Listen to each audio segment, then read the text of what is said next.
Lion കിങ്ങിൻ്റെ പ്രീക്വലായ Mufasa is actually pretty good. നമ്മൾ എന്താണ് എക്സ്പെക്ട് ചെയ്തത് അതേപോലെ തന്നെ നല്ല രസമുള്ളൊരു പടം തന്നെയാണ്. ആദ്യ പാട്ട് എങ്ങനെയായിരുന്നു അതേപോലെ തന്നെ, പക്ഷേ കുറച്ചും കൂടി വിഷ്വലി സ്റ്റണ്ണിങ് ആയിട്ടുള്ള കുറേ സാധനങ്ങൾ ഇതിൽ ചെയ്തിട്ടുണ്ട്. കമ്പാരിറ്റീവ്ലി ഇതിൻ്റെ ഒരു ടെക്നിക്കൽ സൈഡ് ഫസ്റ്റ് പാർട്ടിനേക്കാളും ബെറ്ററാണ്. ഫസ്റ്റ് പാർട്ട് മോശമൊന്നുമില്ല, പക്ഷെ അതിനേക്കാൾ കൂടുതലായിട്ട് കുറേ കൂടെ റിഫൈൻഡ് ആയിട്ട് എങ്ങനെ ഇവർക്ക് VFX ചെയ്യാൻ പറ്റുന്നുള്ളത് നോക്കി ഇരുന്നിട്ടാണ് ഈ പടം ചെയ്തിട്ടുള്ളത്. സോ സ്റ്റോറി ലൈൻ വൈസ് ഒന്നുമില്ല പ്രത്യേകിച്ച്. ഭയങ്കര സിമ്പിളായ ഭയങ്കര ജനറിക് ആയിട്ടുള്ള സ്റ്റോറി ലൈനാണ്. ഒരുപാട് പടങ്ങൾ നമ്മൾ കേട്ട് കണ്ട് പറഞ്ഞിട്ടുള്ള സാധനം തന്നെ. അടുത്ത് എന്താണ് നടക്കാൻ പോകണമെന്നൊക്കെ നമുക്ക് ഏകദേശം തന്നെ പ്രിഡിക്റ്റ് ചെയ്യാൻ പറ്റും. പക്ഷേ ആ സ്റ്റോറി ലൈൻ അങ്ങനെയാണെങ്കിലും ഇതിൻ്റെ ആ ഒരു വിഷ്വൽ ബ്യൂട്ടി കൊണ്ടും ആ ഒരു 3D ഉള്ള നല്ലൊരു എക്സ്പീരിയൻസ് ഉള്ളത് കൊണ്ട് നമ്മളിങ്ങനെ ബോറടിക്കാതെ കണ്ടിരിക്കും. അറൗണ്ട് ഒരു 2 മണിക്കൂറിൽ താഴെയുള്ള സിനിമ. എനിക്ക് ആ ഒരു പ്രശ്നമായിട്ട് തോന്നിയത് അസ്ഥാനത്തുള്ള കുറേ പാട്ട് സീനുകളാണ്. അത് ഈ മ്യൂസിക്കൽ മൂവി എന്ന രീതിയിലേക്ക് വരുമ്പോൾ അങ്ങനത്തെ കാര്യങ്ങൾ വരാറുണ്ട്. പക്ഷേ ഈ സിനിമയിൽ ചില സമയത്തൊക്കെ ഇപ്പോൾ ഈ ഒരു ഭയങ്കര ഗോറിയായിട്ടുള്ളൊരു വില്ലൻ വന്ന് ഒരു ക്യാരക്ടറിനെ അറ്റാക്ക് ചെയ്യാൻ വന്ന് നിൽക്കുന്ന സമയത്ത് ആൾ പാട്ട് പാടിയിട്ട് ഈ കാര്യം പറഞ്ഞ എങ്ങനെയുണ്ടോ, അതൊക്കെ കുറച്ച് ക്ലീഷേഡായി പോയി. സോ ആദ്യ പാർട്ട് നിങ്ങൾക്ക് ഇഷ്ടമാണെങ്കിൽ തീർച്ചയായിട്ടും കണ്ടു നോക്കുക. ആദ്യ പാർട്ട് നിങ്ങൾക്ക് ഇഷ്ടമല്ലെങ്കിൽ ഇത് കണ്ടിട്ടൊരു കാര്യമില്ല. കാരണം അതേപോലെ തന്നെയാണ്.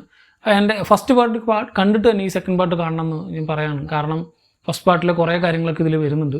കുറേ റെഫറൻസുകൾ അവിടെയൊക്കെ ആയിട്ട് ഫസ്റ്റ് പാർട്ടിൽ കാണുന്ന നമ്മൾ ഈവൻ പഴയ ആനിമേറ്റഡ് മൂവിയിൽ നമ്മൾ കണ്ടിട്ടുള്ള ആ ഒരു ടെറൈൻ ഉണ്ടല്ലോ, ഈ ഒരു സിംബ ഇങ്ങനെ വിളയാടുന്ന കുറേ സ്ഥലങ്ങളും സോ അതൊക്കെ എങ്ങനെ ഉണ്ടായത്, ഈവൻ ഈ ചെറിയ ആ ഒരു ബബൂൺ ക്യാരക്ടറിനൊക്കെ ആ ഒരു കോലെങ്ങനെ കിട്ടുന്നത് എന്ന് മുതലുള്ള ചെറിയ കുറേ റെഫറൻസുകളൊക്കെ ഉണ്ട്. സോ അത് കാണുമ്പോൾ ഓക്കെ ഇതിങ്ങനെ ഇവരെ കണക്ട് ചെയ്തു, അതിങ്ങനെ ഇവരെ കണക്ട് ചെയ്ത് നമുക്ക് പറയാൻ തോന്നുന്ന രീതിയിലുള്ള കുറേ സീക്വൻസുകൾ ഇങ്ങനെ സ്റ്റാക്ക് ചെയ്ത് വെച്ചിട്ടുള്ളത് കൊണ്ട് തന്നെ ഒരു നൊസ്റ്റാൾജിക് ഫീൽ നമുക്ക് കിട്ടും. കാരണം ഈ ക്യാരക്ടേഴ്സിനൊക്കെ നമുക്ക് ഓൾറെഡി അറിയാവുന്നത് കൊണ്ട് അവരുടെ കാര്യങ്ങൾ പറഞ്ഞ് ഇന്ന സീക്വൻസ് കൊണ്ടാണ് ഇതുണ്ടായത്. ഈവൺ ആ ഒരു ക്ലിഫ് ഉണ്ടല്ലോ, മറ്റേ ഈ സിംബേനെ ഇങ്ങനെ പൊക്കേണ്ട സാധനം ഉണ്ടല്ലോ, അപ്പോൾ ആ ഒരു ക്ലിഫ് അടക്കം എങ്ങനെ ഉണ്ടായി എന്നുള്ളതൊക്കെ സിനിമയിൽ ഇങ്ങനെ പറഞ്ഞു പോകുന്നുണ്ട്. സോ അങ്ങനത്തെ കുറേ ഈസ്റ്റർ എക്സ് ആൻഡ് റെഫറൻസുകൾ ഇങ്ങനെ ഫീൽഡ് ആയിട്ടുള്ളൊരു പടമാണ്. പക്ഷേ അത് കാണാൻ വേണ്ടി മാത്രമല്ല, ഒരു മൊത്തത്തിൽ ഒരു വളരെ ജനറിക് ആയിട്ടുള്ള സ്റ്റോറി ലൈൻ, പക്ഷേ അതിൽ നമുക്ക് അറിയാവുന്ന ക്യാരക്ടേഴ്സ് എൻ്റെ ഒപ്പം തന്നെ അതിൻ്റെ ഒരു വിഷ്വൽ ബ്യൂട്ടി കൊണ്ട് കണ്ടിരിക്കാൻ പറ്റുന്ന നല്ലൊരു പടം തന്നെയാണ് ലയൺ കിങ്ങിൻ്റെ മുഫാസ ദി ലയൺ കിങ് എന്ന ചിത്രം, പ്രീക്വലായിട്ട് പുറത്തിറങ്ങിയ സിനിമ.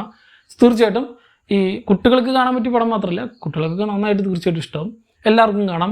ഫസ്റ്റ് പാർട്ട് ഇഷ്ടമായിട്ടുള്ള എല്ലാവർക്കും തന്നെ തീർച്ചയായിട്ടും കാണാൻ പറ്റുന്ന മോശമില്ലാത്ത നല്ലൊരു പടം. റീസെൻ്റ്ലി ഇപ്പോൾ മൊവാനയുടെ ഒക്കെ സെക്കൻഡ് പാർട്ട് ഞാൻ കണ്ടു.